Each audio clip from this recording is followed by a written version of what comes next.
Murder by Numbers is a picross puzzle solving game where you find clues that helps you progress in an investigation in form of visual novel. So this is a mix of both genres. But let's get into the mood of the game first. Imagine you are in Los Angeles in the year 1996.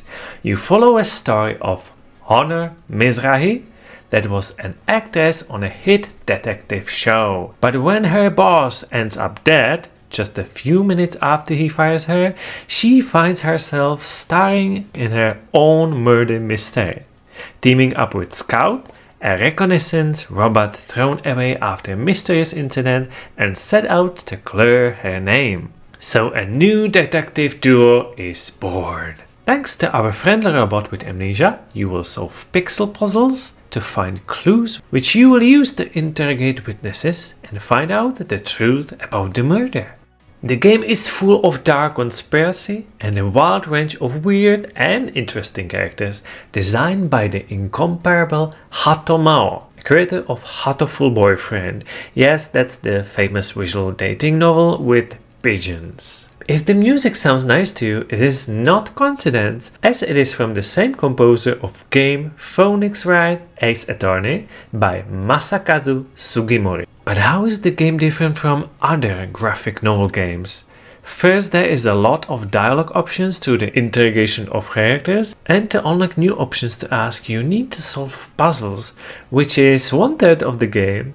It is very close to Sudoku or Minesweeper, as it is a grid filled with numbers which you need to use as clues to fill in squares in correct order of each line, both horizontally and vertically, and mark them with X as in Minesweeper. The game is divided into 4 chapters, and it is about 15 to 25 hours of playtime depending on your skill of reading and solving puzzles. That's about what you need to know for now, and now let's go to should you play it? But first you should know that this game will be free to claim and keep forever starting July 20th, 2023, and this channel is all about telling you of free PC games all year round, so consider subscribing not to miss any. Okay, so in my opinion the game starts very slow, and I think that's its biggest disadvantage, with a bit poorly and uninteresting way describing how the rules of puzzles work. But hey, if you really like numbers and getting your brain hurt from them, you will be all home in here.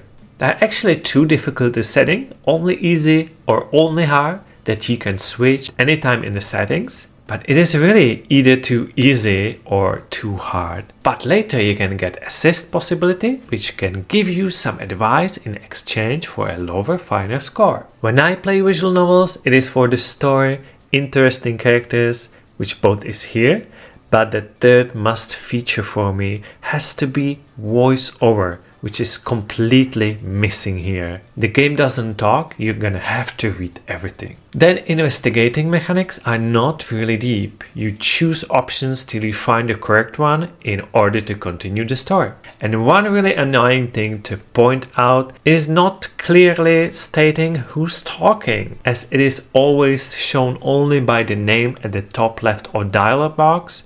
You need to constantly checking who is really talking. So my completely subjective opinion is no, I won't be playing it more. The puzzles and the non-voiced over is killing it for me, but you might be fine with both. So in that case, give it a try. You won't lose anything by trying it now when it's free. It might be a good way for you to even enter a visual novel genre with this one, as it is not only reading all the time, but thinking as well. But believe it or not, this game is not the only one to be free from Epic next week.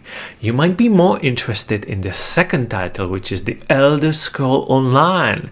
But it is 9 years old now, so should you play it in 2023? Did it age well? Find out in the next video when we review it. Hope to see you there.